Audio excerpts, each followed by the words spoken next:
Bonjour à vous et bienvenue dans cette philosophie du bar. Nous poursuivons aujourd'hui notre mini-série consacrée à la communication et ici, en l'occurrence, pour ce 6e volet, à la communication non violente. D'après son fondateur, qui n'est autre que Marshall Rosenberg, il y a des bases, il y a 4 piliers pour toute communication non violente. C'est facile à retenir. Retenez OSBD. OSB comme les panneaux du même nom et ajoutez un petit D. O comme observation, S comme sentiment, B comme besoin et enfin D comme demande. Dans un premier temps, O comme observation.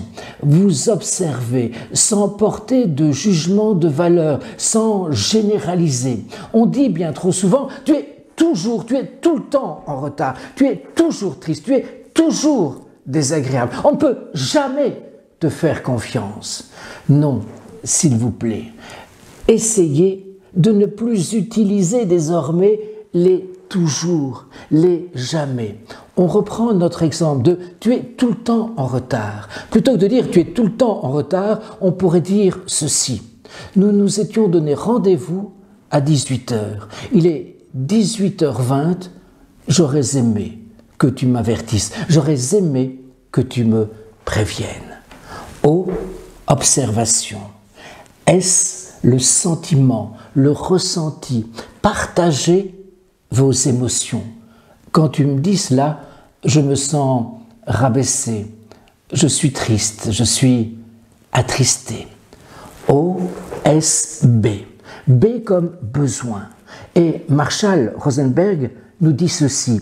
Derrière chaque émotion se cache un besoin satisfait, sentiment positif, ou insatisfait, sentiment négatif. Les besoins sont à la base de toute communication non violente, précise-t-il encore, car, et je cite, les jugements portés sur autrui sont des expressions détournées de nos propres besoins tout à fait inassouvis. Les identifier, c'est s'inscrire dans une action réparatrice. Enfin, D comme demande, c'est la dernière étape de toute communication non violente. Il s'agit d'exprimer une demande. N'attendons pas que les autres devinent nos besoins. Exprimons-les au contraire.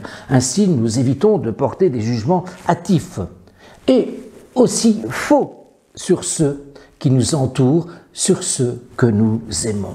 On pourrait appliquer maintenant tout ça à un enseignant. L'enseignant constate du bruit dans la classe et il dit effectivement, j'entends beaucoup de bruit dans la classe. Je vois qu'il y a beaucoup trop d'échanges entre vous. Observation. Je, plutôt que vous.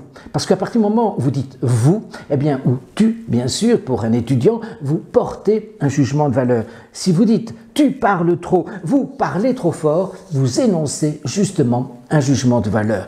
S comme sentiment, votre ressenti. Quand j'entends toutes ces discussions, tout ce bruit, je suis dérangé et je me sens fatigué.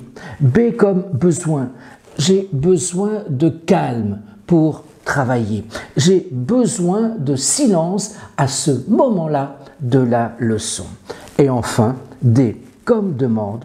Pourriez-vous essayer de faire le calme? Pourriez-vous essayer de faire le silence?